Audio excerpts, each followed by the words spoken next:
웨스트민스터 신앙고백서 신론이 지난주까지 다 끝났고요. 이제 인간론을 하도록 하겠습니다. 6장인데 72페이지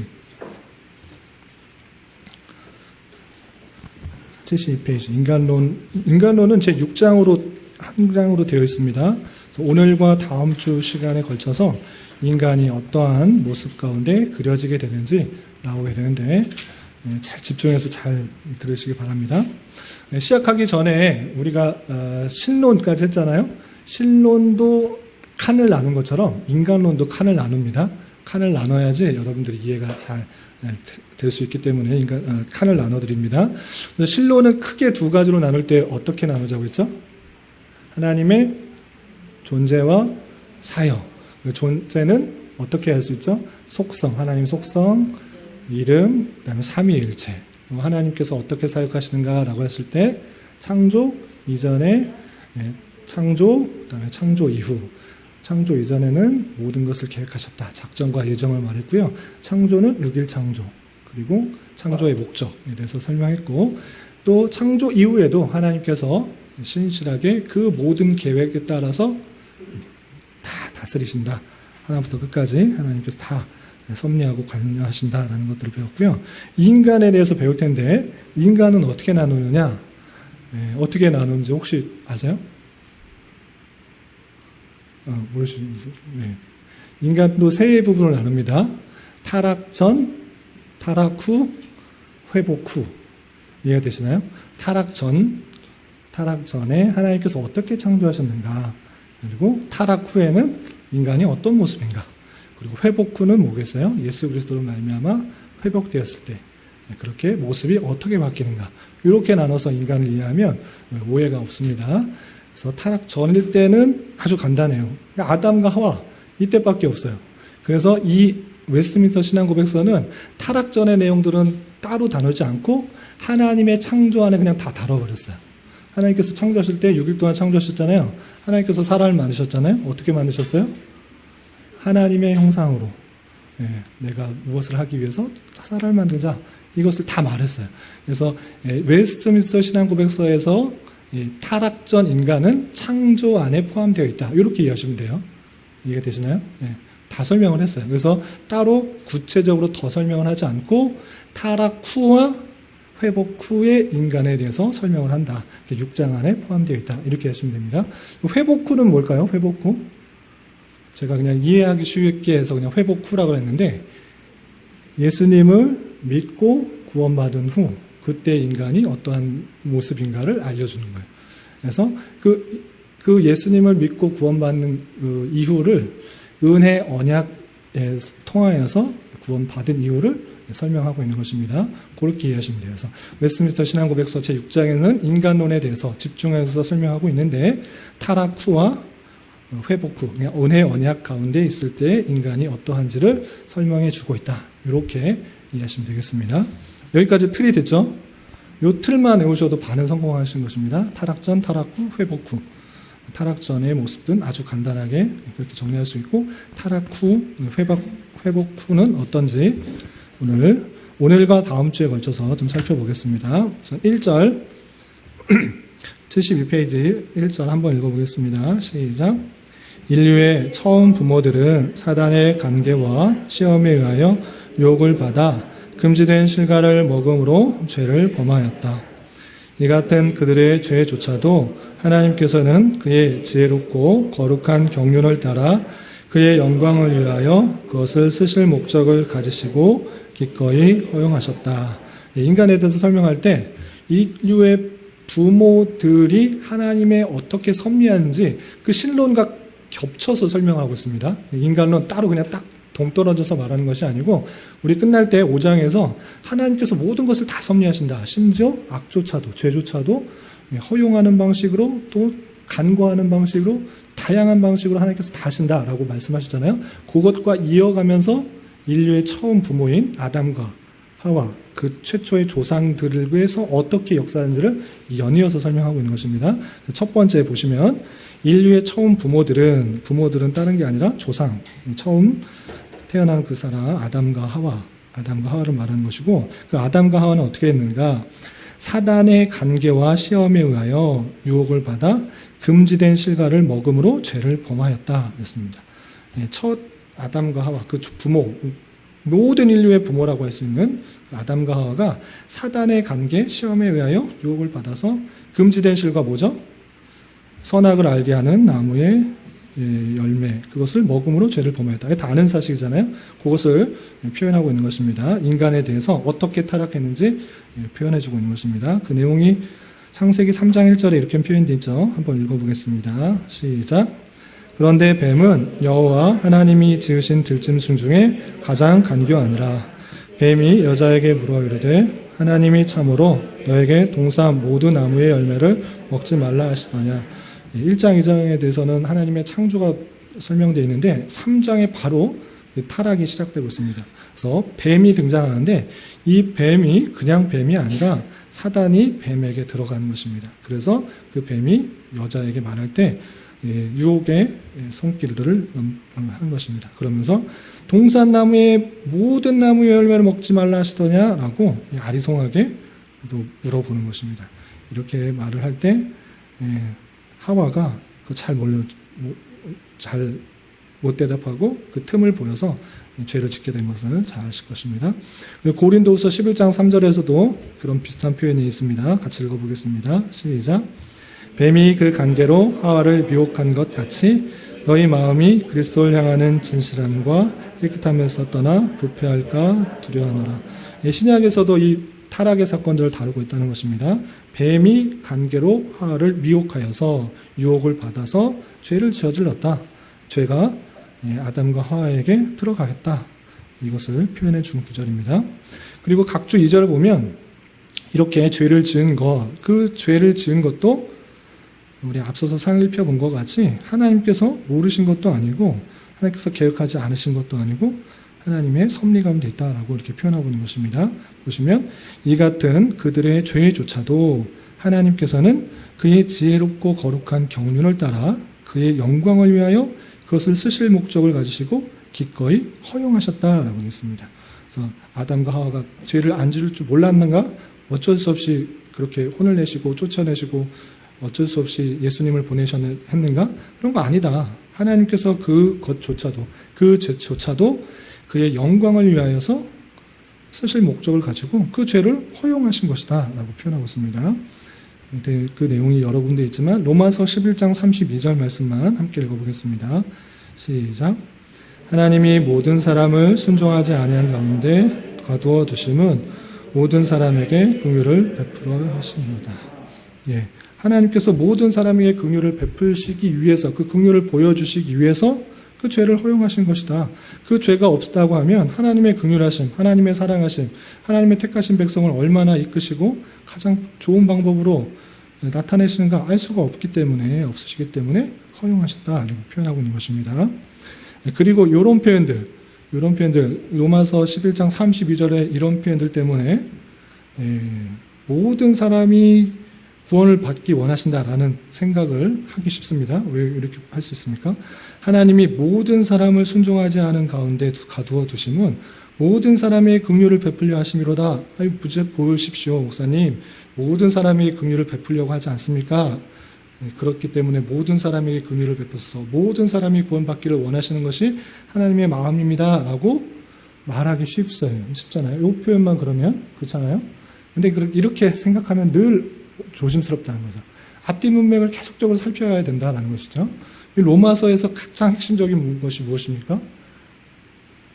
의로 말미암아, 믿음으로 말미암아 의롭게 된다. 이 신칭의를 말하는 것이고, 그것도 하나님의 주권에 대해서 가장 강조하는 표현이 그 앞에 나오는 것입니다. 8장 9장을 보면 너가 태어나기도 전에 이삭을 택하고 에서를 택하지 않은 거 어떤 것도 보지 않고 하나님의 선택이 있다.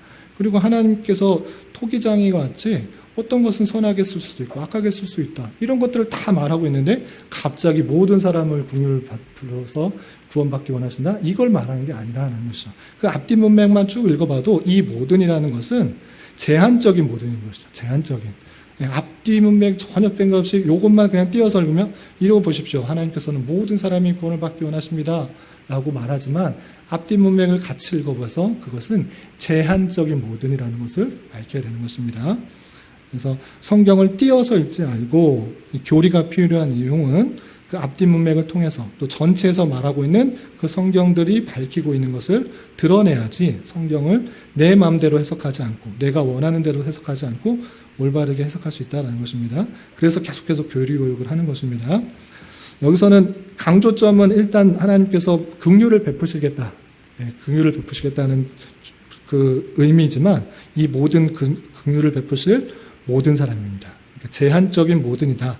제한적으로 순종하지 않은 모든 사람이다. 이렇게 한계를 붙여서 제한을 붙여서 생각하시는 게 성경 전체의 내용과 다르지 않다는 것입니다. 계속해서 2절 한번 보겠습니다. 2절 같이 읽어보겠습니다. 시작.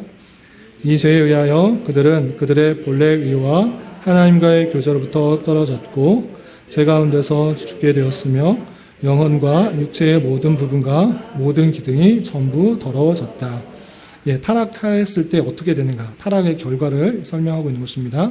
첫 번째 각도 3번을 보시면 이 죄, 따먹지 말라고 하는 그 선악과를 따먹었을 때 그 죄로 인하여서 본래 의와 하나님의 교제로부터 떨어졌다라는 것입니다. 본래 갖고 있었던 의가 무엇입니까? 하나님께서 주신 그 형상인 것입니다. 거룩, 지식, 의 이것으로부터 떨어지고 또 하나님과의 교제로부터 떨어진 그 원래의 모습도 깨지고 하나님과의 교제로부터 떨어졌다라고 하는 것입니다. 그래서 어떤 모습 가운데 들어있는지 창세기 3장 6절부터 8절까지 죄를 지었을 때 그 모습을 표현한 구절인데 한번 같이 읽어보겠습니다. 시작. 여자가 그 나무를 본즉 먹음직도 하고 보암직도 하고 지롭게 할 만큼 탐스럽기도 한 나무인지라. 여자가 그 열매를 따먹고 자기와 함께 있는 남편에게도 주매 그도 먹은지라. 이에 그들의 눈이 밝아져 자기들이 벗은 줄 알고 무화과 나무 잎을 엮어 치마로 삼았더라. 그들이 그날 바람이 불매 동산에 거니시는 여호와 하나님의 소리를 듣고 아담과 그의 아내가 여호와 하나님의 낯을 피하여 동산 나무 사이에 숨은지라. 죄를 지음으로 말미암아 하나님과 가까이 할 수가 없는 것입니다. 그래서 떨어지기 위해서 숨는 그 모습들을 창세기 3장에서 볼 수가 있는 것입니다. 그리고 전도서 7장 29절에 이런 표현이 있는데 함께 읽어보겠습니다. 시작. 내가 깨달은 것은 오직 이것이라. 곧 하나님은 사람을 정직하게 지으셨으나 사람이 많은 꾀들을 낸 것이라. 하나님께서 사람을 정직하게 지었지만 사람이 타락하였다. 사람이 많은 꾀들을 내어서 잘못되게 되었다. 이렇게 표현한 구절도 있고요. 아주 핵심적인 구절입니다. 로마서 3장 23절 73페이지 제일 첫 번째 줄에 있는 거 함께 읽어보겠습니다. 시작. 모든 사람이 죄를 범하였음에 하나님의 영광에 이르지 못하더니. 죄를 지으면 하나님께 가까이 할 수가 없는 것입니다. 하나님은 절대선이기 때문에 그와에 가까이 하는 것은 죽음입니다. 그래서 영광에 이르지 못하는 그 분리된 그 모습들이 나타나게 되었다. 타락한 인간에게는 이런 것들이 나타나겠다. 하나님과의 교제로부터 멀어진 상태가 이르게 되었다는 것입니다. 그리고 죄 가운데 죽게 되었으며 라고 대한 표현을 어디서 살 수 있느냐라고 했을 때 여러 구절이 있는데 대표적인 구절 에베소서 2장 1절 말씀 함께 읽어보겠습니다. 시작. 그는 허물과 죄로 죽었던 너희를 살리셨도다. 여기서 에베소 성도들에게 죄로 죽었던 너희를 살리셨다 이렇게 표현하고 있습니다. 여기서 에베소 성도들은 다 죽었다가 살리는가, 그러니까 육적으로 죽었다가 살리셨는가, 그것이 아니고 영적인 죽음을 말하는 것입니다. 그러니까 하나님과의 교제의 단절, 그것이 죽음입니다. 영적인 교제가 끊어진 것, 하나님과의 관계가 끊어진 것, 그것이 영적인 단절, 영적인 죽음인데 그것을 오히려 성경은 더 관심 있게 생각합니다. 하나님의 관심은 육적인 물론 죽음도 물론 성경에 나와 있습니다. 그런데 핵심적으로 보는 것은 핵심적인 관심은 그 육적인 관심보다는 영적인 관계, 영적인 죽음이에요. 하나님께서 아담과 하와에게 너 반드시 죽으리라고 했을 때 죄로 말미암아 그 자리에서 관계가 끊어진 거예요. 죄와 함께 할 수 없는 분이시기 때문에 관계가 끊어진 것이 영적인 죽음이고 영적인 죽음으로 말미암아 하나님께로부터 오는 많은 혜택들을 누릴 수 없어 사람이 육적인 죽음을 맞이하게 되는 것이다. 그런 것입니다. 그런데 아시다시피 재림의 때가 되면 모든 육체는 다시 살아나게 되겠습니다. 그래서 육체의 죽음보다 훨씬 더 중요한 것은 영적인 죽음, 하나님과의 관계가 끊어졌느냐 안 끊어졌느냐, 이것을 더 성경에서는 중요시하게 생각한다. 또 바울 사도도 에베소 성도들한테 너 죽었던 너를 살리셨도다 이렇게 말할 때 그 관심이 하나님을 알고 있느냐 안 알고 있느냐, 영적으로 이어져 있느냐 안 이어져 있느냐, 그것에 더 관심이 있다는 것이죠. 그래서 그는 예수 그리스도께서 허물과 죄로 죽었던, 끊어져 있던 그 관계를 이어주셨다, 너희를 살리셨도다, 이것을 강조하며 설명하고 있는 것입니다. 그리고 창세기 2장 17절에 하나님께서 말씀하신 그 말씀, 선악을 알게 하는 나무의 열매를 먹지 말라, 내가 먹는 날에는 반드시 죽으리라 라고 했을 때, 이 반드시 죽으리라는 것은 육적인 죽음도 포함되지만 그 먼저 영적인 죽음이 선언되는 것입니다. 하나님과의 죄와 그 관계, 죄가 있을 때 그 관계에 이어질 수가 없다, 영적인 죽음이 반드시 있을 것이다 라고 표현한 것이고, 그 끊어진 관계 때문에 자연적으로 육적인 죽음이 뒤따라 오게 된다, 이렇게 이해하시면 되겠습니다. 그 벌로서 3장 19절, 창세기 3장 19절에 너는 흙이니 흙으로 돌아갈 것이니라 하시니라 그랬을 때, 영적인 죽음이 있다고 하면 육적인 죽음이 당연하게 이어지게 된다는 것을 표현하고 있고요.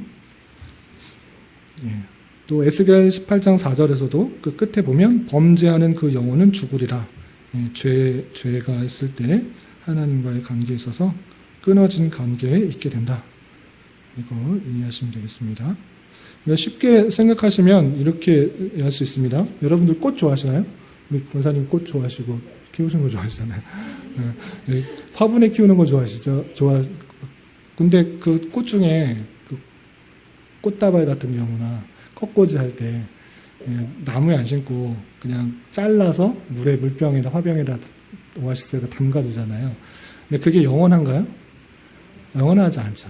그 물이 떨어지거나 아무리 해봤자 1년은 많이 살아봤자 몇 개월 가는 거지. 언젠가는 죽게 돼 있잖아요. 그거라는 거죠. 죄를 지었을 때는 살아있는 것 같으나 이 끝이 잘려져 있는 거예요. 영적인 죽음을 받기 때문에 자연적으로 시들게 되어 있고 자연적으로 죽게 되어 있다, 이것을 보여주고 있는 것입니다. 죄를 짓게 될 때 그 관계가 뿌리에서 줄기가 끊어져 영적인 죽음을 얻는 것이고, 그렇게 될 때 자연적으로 육체의 죽음, 꽃의 시드름이 나타나게 된다라고 표현하고 있는 것입니다. 죄가 하나님과의 관계를 끊어뜨린다, 이렇게 이해하시면 되고요. 그것을 성경에서는 죽음 또는 구체적으로 말하면 영적인 죽음이다, 이렇게 표현을 하고 있다는 것이고요. 마지막 5번, 영혼과 육체의 모든 부분과 모든 기능이 전부 더러워졌다. 끊어져서 죽은 것에 끝난 것이 아니라 오염되고 타락된다는 것이 중요합니다. 전적으로 다 타락한 것입니다. 그래서 사람이 좋은 모습도 있지 않느냐, 거룩한 모습 있잖아, 도덕적인 모습 있잖아, 선을 행할 수 있지 않느냐라고 할 때 하나님 보시기에 선한 것이 없다라는 것입니다. 물론 도덕적인 면에서 봤을 때, 사람들 사이에 봤을 때 조금 나아 보이는 것 같아, 또는 윤리, 법 다 잘 지키는 것 같아. 그럴 수 있을지라도 하나님 보시기에 그 합당한 수준이 아니다 라고 하는 것입니다. 그래서 스스로 선을 행하거나 이렇게 할 수 없을 정도로 모든 기능이 타락했다, 더러워졌다, 전적인 타락을 말하는 것입니다. 어떤 것들이 있냐면, 먼저 예레미야 17장 9절 말씀 함께 읽어보겠습니다. 시작. 만물보다 거짓되고 심히 부패한 것은 마음이라, 누가 능히 이를 알리오마는. 성경에서는 사람의 마음이 아주 심히 부패했다, 만물보다 더 거짓되다. 만물은 그냥 하나님께서 운행하시는 대로 그렇게 행하지만 사람은 어떻습니까? 선한 것 같아 보이지만 사람이 머물고 난 그 뒷자리 보면 항상 쓰레기가 넘치고, 내가 하는 것 그 뒷자리 보면 항상 자연을 파괴하고 여러 가지 것들을 망가뜨리는 일밖에 하는 것이 없는 것을 보게 돼요. 하나님 입장에서는 사람 보시기에 참으로 안타까운 마음이 들 수밖에 없는 것입니다. 예레미야 17장 9절에서는 이렇게 표현하고 있는 것입니다. 만물보다 거짓되고 심히 부패한 것이 사람 마음이다, 이렇게 표현하고 있는 것입니다. 그리고 로마서 3장 10절부터 19절까지 많이 익숙한 말씀인데 같이 한번 읽어보겠습니다. 시작. 기록된 바 의인은 없나니 하나도 없으며 깨닫는 자도 없고 하나님을 찾는 자도 없고 다 치우쳐 함께 무익하게 되고 선을 행하는 자도 없나니 하나도 없도다. 그들의 목구멍은 열린 무덤이요 그 혀로는 속임을 일삼으며 그 입술에는 독사의 독이 있고 그 입에는 저주와 악독이 가득하고 그 발은 피 흘리는 데 빠른지라. 파멸과 고생이 그 길에 있어 평강의 길을 알지 못하였고 그들의 눈앞에 하나님을 두려움이 없느니라 함과 같으니라. 우리가 알거니와 무릇 율법이 말하는 바는 율법 아래 있는 자들에게 말하는 이것이니 이는 모든 입을 막고 온 세상으로 하나님의 심판 아래 있게 하려 함이라. 로마서 3장 10절부터 19절 잘 아는 말씀인데 이 말씀을 통해서 하나님이 보시기에 의로워 보이는 사람이 하나도 없다라는 것들을 우리는 잘 생각해 보아야 되는 것입니다. 의인이 없나니 하나도 없다. 어느 사람 있지 않을까? 없다라는 것입니다. 어떤 사람도 하나님 보시기에 의로운 사람, 마음에 합한 자가 없다라는 것입니다. 그런데 이 의인이라는 것은 그냥 도덕적인 또는 법률적인 의를 행하는 그런 많은 것이 아니고 하나님 앞에 올바로 섰는가를 말하는 것입니다. 그래서 깨닫는 자도 없고 하나님을 찾는 자도 없고 다 치우쳐 함께 무익하게 되고 선을 행하는 자가 없나니 하나도 없다. 하나님 보시기에 그 선에 합당하는 것이 없다는 것입니다. 그러니까 사람들이 하나님을 알지 못하도 도덕적으로 법률적으로 선한 일 하지 않습니까?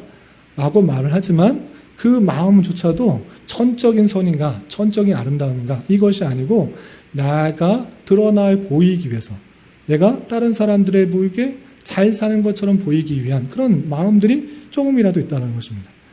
그런 마음들을 봤을 때 하나님 보시기에 착한 선은 향하는 그런 사람이 전혀 없다라는 것입니다. 그리고 그 수준도 아주 낮은 그런 수준밖에 없다라는 것을 표현하고 있습니다. 디도서 1장 15절도 함께 읽어보겠습니다. 시작. 깨끗한 자들에게는 모든 것이 깨끗하나 더럽고 믿지 아니하는 자들에게는 아무것도 깨끗한 것이 없고 오직 그들의 마음과 양심이 더러운지라. 깨끗한 자들에게는 모든 것들이 깨끗하지만 우리는 어떠한가? 더럽고 믿지 않은 자들, 그런 모습이다. 그런 사람들에게서는 아무것도 깨끗한 것이 없고 오직 그들의 마음과 양심이 더럽다. 그러니까 사람의 모습은 하나님을 알지 못하고 하나님의 은혜를 잊지 않은 사람들은 스스로 나오는 그 모든 것들이 깨끗한 것이 없다. 타락하고 더러운 것, 그런 것밖에 나오지 않는다라는 것입니다. 쉬운 말로 성선설이 아니라 성악설이다. 이렇게 표현한 것입니다. 악한 모습 가운데 태어나서 스스로 악을 저지른 그 모습이다. 선했었는데 악해진 것이 아니라 악한 모습 가운데 태어나 계속적으로 악을 행하는 그런 모습이다. 라고 표현하고 있는 것입니다. 원죄가 있기 때문에 계속적으로 표현하고 있는데, 그러면 원죄를 갖고 있는 자가 어떻게 그 다음 때에 미치는지에 대한 설명이 3절에 이렇게 표현되고 있습니다. 우리 73페이지 맨 마지막 3절 같이 한번 읽어보겠습니다. 시작. 그들은 인류의 뿌린 고로 이 죄의 죄책이 전가되었고 죄로 인한 그 동일한 죽음과 부패된 성품이 통상적인 생식에 의하여 그들로 태어난 모든 그들의 후손들에게 전달되었다. 그들이 부모들, 조상이기 때문에 그 조상에서 나오는 그 모든 것들은 당연하게 영향을 받는다라고 표현한 것입니다. 그래서 신학적으로 여러분 죄책이 전가되었다. 죄책의 전가라고 표현하는데 당연하게 혈육적으로 태어난 생식에 의하여 태어난 통상적인 생식에 의해 태어난 모든 사람은 그 죄에 대한 책임들이 전달된다. 후손들에게 전달된다라는 것입니다. 이런 내용들이 어디에 근거하는가 먼저 6번을 보도록 하겠습니다. 고린도전서 15장 22절 함께 읽어보겠습니다. 시작. 아담 안에서 모든 사람이 죽은 것 같이 그리스도 안에서 모든 사람은 삶을 얻으리라. 아담 안에서 모든 사람이 죽은 것 같이 그리스도 안에서 모든 사람이 삶을 얻으리라 되어 있는데, 여기서도 모든 사람이 전체 모든 사람이 말하는 것이 아닙니다. 그리스도 안에서 은혜를 받은 모든 사람입니다. 이것은 나중에 또 설명하고, 일단 이 아담이 대표로서 인류의 대표, 하나님의 사람의 대표로서 그 사람이 죄를 지어서 죽음이 왔다라는 그 원리에 의해서 똑같이 그리스도 안에서 택하신 모든 사람이 삶을 얻게 된다. 이렇게 표현하고 있는 것입니다. 그래서 그 아담 안에서 모든 사람이 죽은 것이 아담이 죄를 지음으로 말미암아 그 죄책으로 말미암아 모든 사람이 죽었다. 이렇게 죄책이 전가되었다는 표현이 이 앞부분에 써야 되고요. 그리고 로마서 하나 건너뛰어서 로마서 5장 12절 표현을 한번 보도록 하겠습니다. 이것도 아담의 죄가 어떻게 모든 사람에게 영향을 미치는가에 대한 부분 중에 일부인데 12절 말씀, 로마서 5장 12절 말씀 함께 읽어보겠습니다. 시작. 그러므로 한 사람으로 말미암아 죄가 세상에 들어오고 죄로 말미암아 사망이 들어왔나니 이와 같이 모든 사람이 죄를 지었으므로 사망이 모든 사람에게 이르렀느니라. 아담 한 사람으로 말미암아 죄가 세상으로 들어왔고 그 죄로 말미암아 사망이 들어왔다. 죄로 말미암아 죄의 책임인 사망이 들어왔다. 그래서 모든 사람이 죄를 지었으므로 사망이 모든 사람에게 이르렀다라고 하면서 한 사람의 그 죄로 말미암아 영향력이 모든 사람에게 끼쳤다라는 것들을 표현해주고 있는 것입니다. 그리고 이어서 나오는 로마서 5장 15절부터 19절까지 표현도 이것도 아주 중요한 대표의 원리인 것입니다. 그러니까 아담 한 사람이 지었던 죄가 어떻게 모든 사람에게 영향력을 미치는가? 그 영향력을 미치는 것을 근거로 하여서 무엇을 설명하고 있냐면 예수 그리스도의 대표의 원리로 인하여서 똑같이 택하신 모든 사람이 의인이 된다는 것들을 설명하고 있습니다. 똑같은 원리인 것입니다. 대표의 원리. 이렇게 생각하면 편합니다. 우리 얼마 전에 그 올림픽을 했잖아요. 올림픽에 국가대표가 출전하잖아요. 국가대표가 출전을 해서 어떤 경기에서 금메달을 따고 은메달을 따고 동메달을 따라. 그렇게 되면 그 사람이 기쁜 거지 왜 우리가 기쁠까요? 국가의 대표니까. 정확하게 말하면 그 사람하고 저하고는 전혀 남이잖아요. 전혀 그 사람이 땄으면 그 사람 뭐 연금 받고 막 많은 조명 받고 영광 받고 좋아할 것이지만 가만히 생각하면 나하고 전혀 상관없는 일인데 그 사람이 따면 막 가슴 졸이면서 응원하다가 금메달 하면서 같이 좋아하잖아요. 왜 그러고 있는 거죠? 그 사람이 우리나라의 국가 대표니까 우리나라를 대표한 거예요. 그 사람이 금메달을 딴 것이 곧 우리나라가 금메달을 딴 것이 돼서 대한민국 금메달 몇 개 이렇게 일치되잖아요. 같은 것입니다. 사람의 대표로서 누가 있냐면 아담이 있는 거예요. 아담이 죄를 짓게 되면 이 사람이 죄를 진 것이 모든 사람에게 같은 영향을 줘요. 마치 이 사람이 금메달 따면 이 전체가 금메달 땄다라고 생각하는 것과 같이 이 아담이 죄를 짐으로 말미암아 모든 사람에게 죄를 진 영향력이 익혀진다라는 것입니다. 그런 원리로 이해될 때 어떤 것까지 이해가 되냐면 예수 그리스도께서 십자가 달려 돌아가신 것, 예수님께서 돌아가신 것이지 내가 어떻게 죄사함을 받고 의롭게 되냐. 같은 원리로서 대표의 원리인 것입니다. 모든 택하신 백성들의 모든 죄를 대표하여서 예수님께서 십자가에 달려 돌아가서 죽으심으로 말미암아 그 죄가 대표하여서 사해졌다라고 성경에서 표현하고 있는 거예요. 그 같은 원리로 어떻게 표현하고 있는지 내용을 생각하면서 천천히 로마서 5장 15절부터 19절까지 읽어보겠습니다. 시작.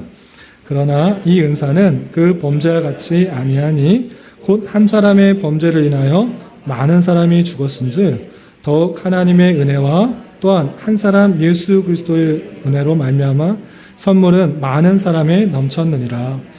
또 이 선물은 범죄한 한 사람으로 말미암은 것 같이 아니하니 심판은 한 사람으로 말미암아 정죄에 이르렀으나 은사는 많은 범죄로 말미암아 의롭다 하심에 이름이라.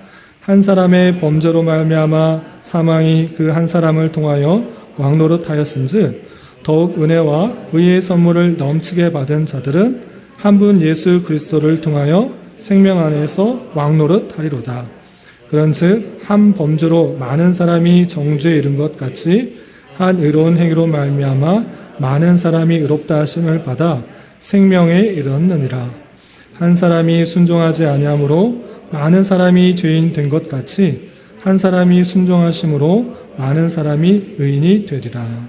아멘. 앞에서는 한 사람의 죄로 말미암아 많은 사람에게 영향을 미쳤다라는 것을 표현한 것인데 그것과 똑같은 원리로 사도 바울은 로마에 있는 교회들에게 예수 그리스도의 은혜로 말미암아 예수 그리스도의 십자가 보혈로 말미암아 그 택하신 사람들의 전체가 의인이, 그 많은 사람들이 의인이 되었다라고 하면서 대표의 원리를 보여주고 있는 것입니다.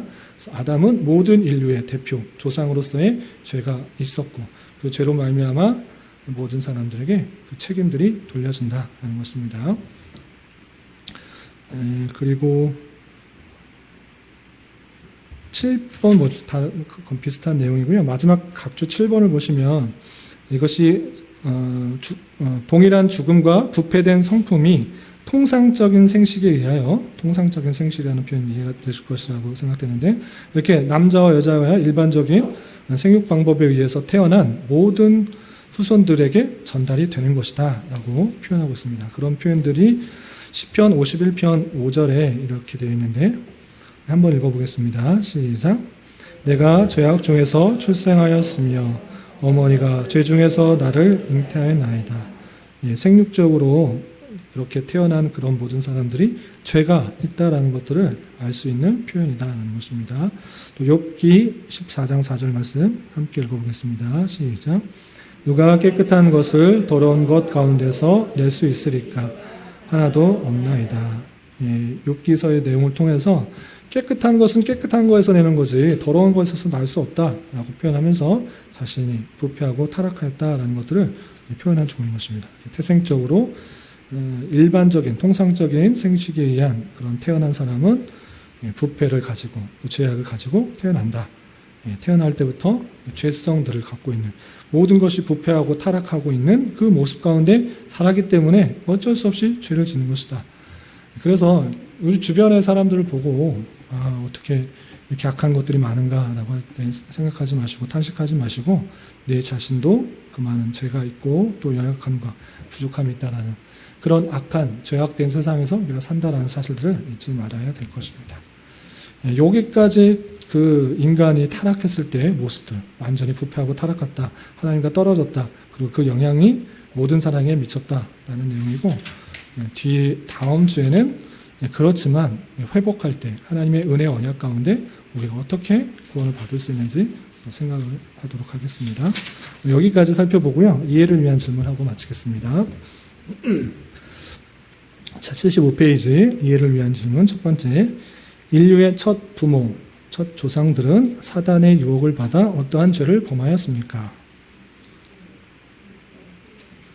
금지된 실과를 먹었습니다. 금지된 실과는 다름 아니라 선악을 알게 하는 나무의 열매. 이것을 먹으면 반드시 죽으리라 라고 분명히 금령, 금지하는 명령을 주셨음에도 불구하고 사단의 유혹을 받아, 뱀의 유혹을 받아 그 열매를 따먹는 죄를 스스로 범하였던 것입니다.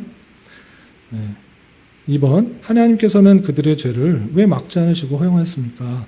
하나님께서 그 죄를 막으시면 그 죄가 없고 우리가 그 에덴 동산에서 마음껏 먹고 즐기고 또 평화로운 삶을 살 수 있는데 왜 죄가 들어와서 에덴 동산에서 쫓겨나게 하셨습니까? 라고 할 수 있는데 왜 허용하셨다고 그랬죠?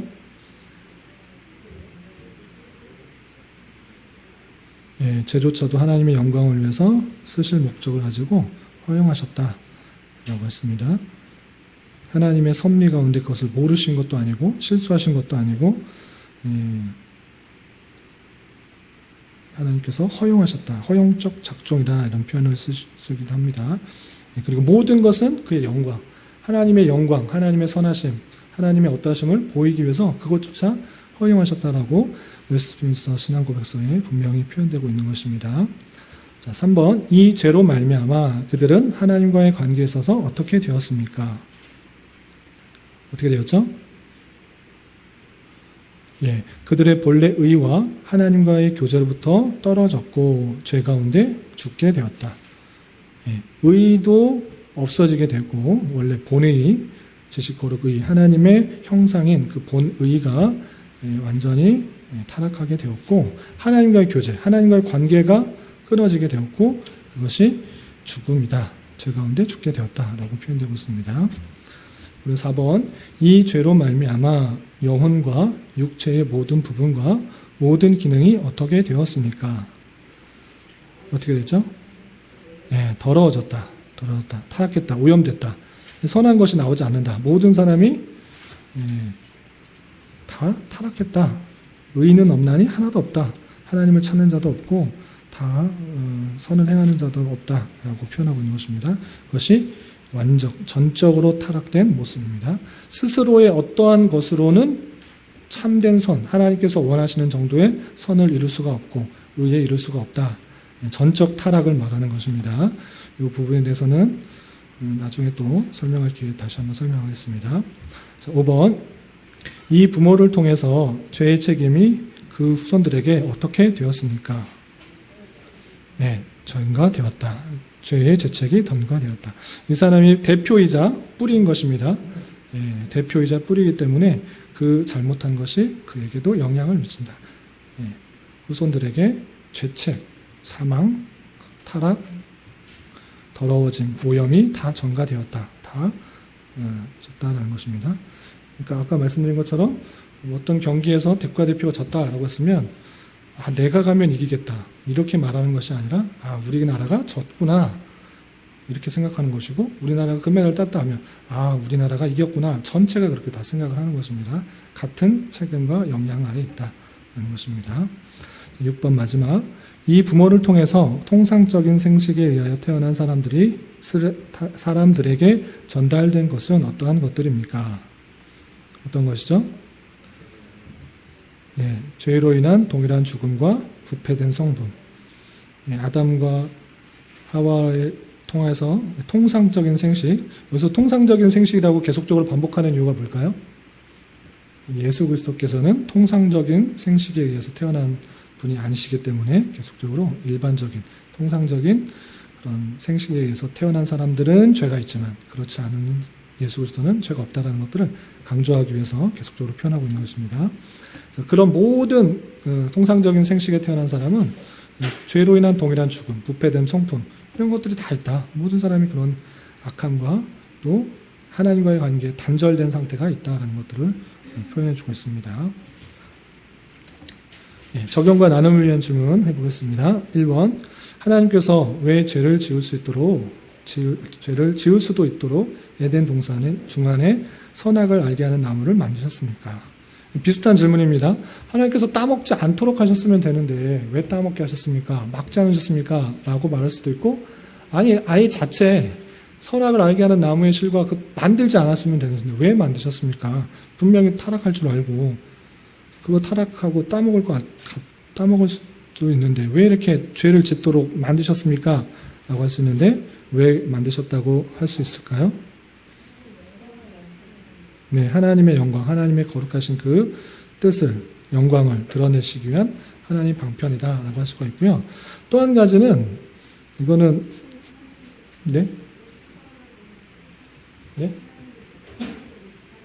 하나님을 의식하기 위해서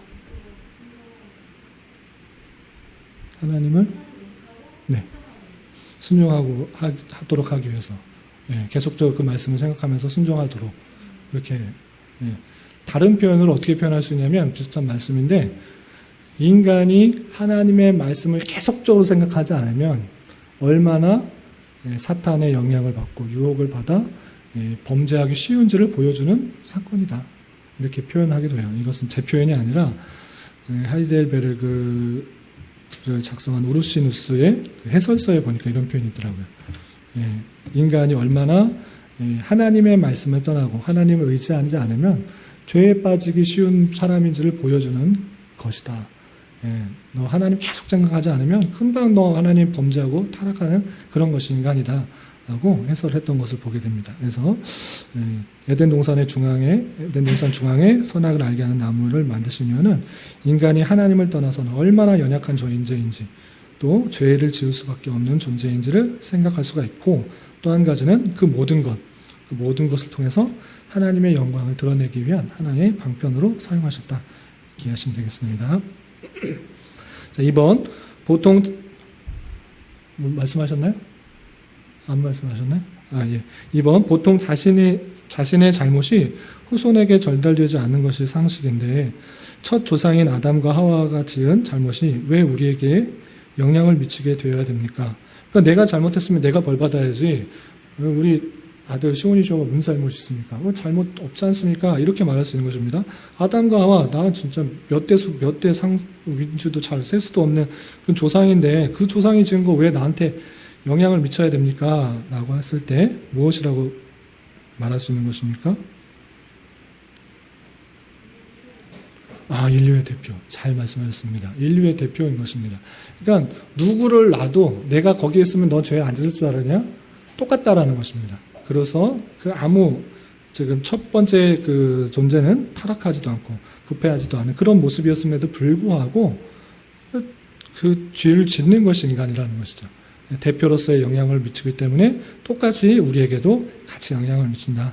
아까 로마서 5장에서 쭉 계속적으로 설명한 것이 그것입니다. 한 사람으로 말미암아 죄가 들어오고 영향을 미치고 모든 사람이 사망에 이르렀고 한 사람으로 말미암아 예수 그리스도로 말미암아 의인이 된다. 또 구원을 얻는다. 생명 안에서 왕노릇한다. 선물이 많은 사람에 넘친다. 이렇게 대표의 원리로서 아담과 두 번째 아담인 예수 그리스도에 대해서 설명하고 있는 것입니다. 대표의 원리로서 설명할 수 있다는 것이고요. 3번, 인간들은 기술이나 예술, 과학, 윤리 등에서 많은 선한 것들을 만들어내고 있는데 왜 영혼과 육체의 모든 부분과 기능이 더러워졌다, 타락했다고 합니까? 라고 질문할 땐 뭐라고 할 수 있을까요?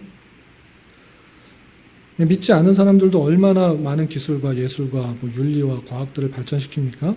지금 달이나 화성이나 각각의 우주선을 쏘고 거기서 받은 것들을 해오고 자동차도 신기한 자동차, 핸드폰도 신기한 것도 많이 만들어내고 많은 업적을 이루어냈다고 했는데 하나님께서 모든 것이 타락하고 부패했다 그러면 선한 것들이 왜 이렇게 나타날 수 있습니까? 라고 할 때 무엇이라고 할 수 있습니까? 네. 상대적인 선이기도 하고, 하나님과의 그 기준에 있어서 그 구원을 이루도록 만드는 선이 아니라는 거죠. 아무리 많은 기술의 발전들이 일어났을지라도 하나님의 그 구원을 이루는 선인가? 그런 것들이 아니고 또한 부패한 타락, 부패한 그 모습, 그런 것을 통해서 어느 정도의 발전은 있을 수 있으나 궁극적인 하나님의 입장에서의 참된 의로움들, 참된 선 이런 것들이 계속적으로 드러나는가? 그렇지 않다는 것이죠. 아무리 기술과 문화들이 발전돼도 그것으로 말미암아 그늘들이 더 심하게 나타나는 것들이 동시에 나타나는 것을 보게 됩니다. 많은 발전들이 있으면 그 발전을 해서 선한 것들이 물론 나타나지만 그렇지 않은 것들이 동시에 드러나는 모습들을 볼 때 하나님 입장에서 봤을 때 그것은 절대선, 하나님의 만족을 시키는 그런 아름다움이 아니고 궁극적으로 하나님께서 원하시는 그런 구원에 이르는 선, 구원에 이르는 그런 모습들은 아니다. 그런 것으로 구원을 이룰 수 있는 것은 아니다. 그럼 어느 정도의 수준의 발전들은 있을 수 있다라고 생각하시면 되겠습니다. 인간의 타락한 모습 어느 정도 정리가 되시나요? 타락이 왜 들어왔는지, 죄가 어떻게 들어왔는지, 그로 말미암아 사람에게 어떤 영향력을 미쳤는지, 모든 사람에게 영향력을 미쳤다. 그리고 어느 정도의 그냥 발전은 있을 수 있으나 그것은 하나님 입장에서 보기에 온전한 선의 모습, 구원에 이르게 할 정도의 선의 모습은 아니다 라고 이해하시면 되겠습니다. 여기까지가 타락 후의 인간의 모습에 대해서 간단하게, 웨스트민스터 신앙고백서에서는 간단하게 인간론을 그냥 짧게 그냥 하고 있습니다. 그리고 강조되고 있는 것, 어떤 부분이 제일 강조가 될까요? 처음 시간에 했는데 구원론과 교회론, 성화에 관심이 많아요. 우리 잘못 생각하면 그냥 교리만 열심히 배우면 딱딱하고 그냥 머리만 커진다 이렇게 생각할 수 있는데 오히려 웨스트민스터 신앙고백서는 어떻게 살아야 되는지 그것을 더 강조하고 있어요. 인간론에 대해서는 아주 짧게, 신론에서는 조금 길긴 하지만 그 구원의 과정에 대해서 아주 구체적으로 자세하게 설명하고 있다. 구원받은 자의 삶이 어떠한지를 강조하고 있는 것이다. 그러니까 그냥 교리는 딱딱하고 머리만 알고 그냥 지식으로만 알고 실제 삶은 안 드러난다고 착각하기 쉬운데 오히려 신앙고백서는 그런 것에 더 관심이 있고 어떻게 살아야 되는지에 대해서 더 잘 설명하고 있다.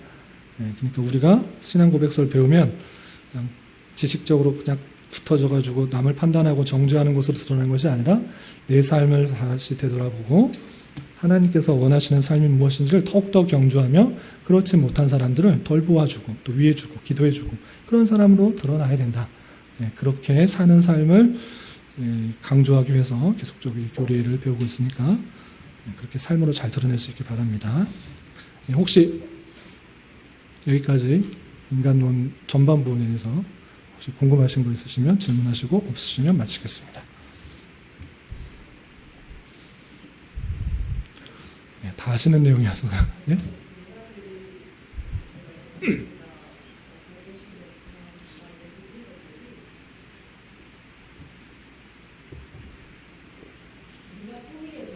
그쵸. 그쵸. 예. 그쵸. 하나님이 기준에 뭐 한참 미친 거죠. 예. 그래서 예를 들어서, 많은, 친환경 자동차를 만들어서, 좋은 차를 만들었다. 이렇게 하면, 물론 겉으로 보기에는, 지구를 사랑하고, 지구를 아끼고, 정말 우리 미래가 가야 될 방향을 잘 나가고 있다라고 생각하지만, 한편 기업자 입장에서 잘 모르는데, 기업자 입장에서는, 이게 먹고 살 거리구나. 돈 많이 벌어야겠다. 요 목적으로 하는 수도 있다라는 거죠. 그런 차이가 있는 거예요. 하나님 보시기에는 인간의 그냥 욕심, 돈 많이 벌기 위해서, 이 앞으로는 친환경이 대세다. 돈 벌기 위해서 이렇게 해야 된다. 그리고 친환경이라고 보여지는 것은 친환경인데 그 뒤에 그것을 대기 위해서는 오히려 부패되고 타락하는 것이 너무 많아. 오히려 망가뜨리는 게 너무 많아. 그럴 수도 있다는 거죠. 그 발전된 면 위에는, 뒤에는 안 보이는 부패와 타락과 더 망가뜨리는 것이 많을 수 있다는 거죠. 그래서 그냥 단면만 보고 우리가 정말 사람은 대단해, 위대해 이렇게 말할 수가 없다는 거죠. 달에 가는 무슨 탐사선과 왕복선을 만들었다. 인간의 기술은 대단하구나라고 생각할 수 있는데 선한 것 같아 보이지만 그것을 돈벌이로 생각하고 그것을 돈벌이로 생각하기 때문에 그 예하 기업들에 대해서 그냥 막 착취하고 하는 등등의 나타날 수 있는 부패들은 다 드러나면서 기술은 발전됐다. 아무 의미가 없다는 거죠. 우리나라도 많은 기술 발전하고 문화적 번영들이 있는데 한편으로 보시기에 주님 보시기에 참 합당하다 생각할까? 저는 그게 참 조심스럽다는 거죠. 우리나라가 경제 대국이고 문화가 발전돼서 한류 붐이 세계적으로 부는데 그런 긍정적인 측면은 있습니다. 그런데 그 이면에 있는 것들이 정말 하나님 보시기에 좋을까? 늘 양의 모습이 있으면 음의 모습이 있는데 음의 잘못된 모습들을 함께 보며 안타까울 수 있어야 된다는 것이죠. 그 뜻이 권사님께서 말씀하신 뜻이라 생각하고 정리하면 좋을 것 같습니다. 여기까지 할까요? 기도 마치겠습니다. 하나님 아버지 감사합니다. 오늘 웨스트민스터 신앙고백서 6장 전반부의 내용을 통하여서 인간이 또 어떻게 타락하게 되었고 타락으로 말미암아 우리가 사는 세상이 어떻게 오염되고 부패하고 타락했는지 살펴보았습니다. 이러한 타락한 곳에서 우리가 사는 줄 알아 또 우리 또한 부패하고 연약한 가운데 죄를 짓는 줄 알아 더욱더 주님을 의지하게 하게 하시고 하나님 말씀 없이는 늘 부패와 타락 가운데 죄 가운데 사는 인생임을 고백하며 하나님을 의지하며 살아가게 하시고 주님의 존전 앞에서 살아가기에 힘쓸 수 있는 자 되게 하여 주시옵소서. 특별히 코로나로 인하여 많은 사람들이 지쳐하고 힘들어하고 있는데 주님께서 은혜 주셔서 바른 방역 대책과 치료가 이루어지게 하시고 하루속히 일상적인 삶이 회복되게 하시며 원하옵기는 이 땅과 온 세계의 하나님의 백성들이 더욱더 하나님의 뜻을 좇아 살아가기 힘쓰고 하나님의 영광을 위해 또 하나님께서 원하시는 것들을 또 알아가는 기회로 삼아 더욱더 자복하며 주님의 뜻을 따르기 힘쓸 수 있는 자 되게 하여 주시옵소서. 또 이번 주에는 제20대 대통령 선거를 하는 날이 있습니다. 주님께서 우리나라를 긍휼히 여겨주시고 하나님 보시기에 아름다운 나라가 될 수 있도록 또 믿는 자들이 깨어서 기도하게 하시고 자유와 민주와 평화 속에서 또 하나님을 올바로 섬기는 신앙생활이 잘 드러나는 나라가 될 수 있도록 주님 긍휼을 더하여 주시옵소서. 돌아가는 발걸음도 안전하게 지켜주시고 각자에게 맡겨진 삶들을 주님과 동행하며 잘 감당할 수 있도록 인도하여 주시옵소서. 예수님의 이름으로 감사히 기도드리옵나이다. 아멘.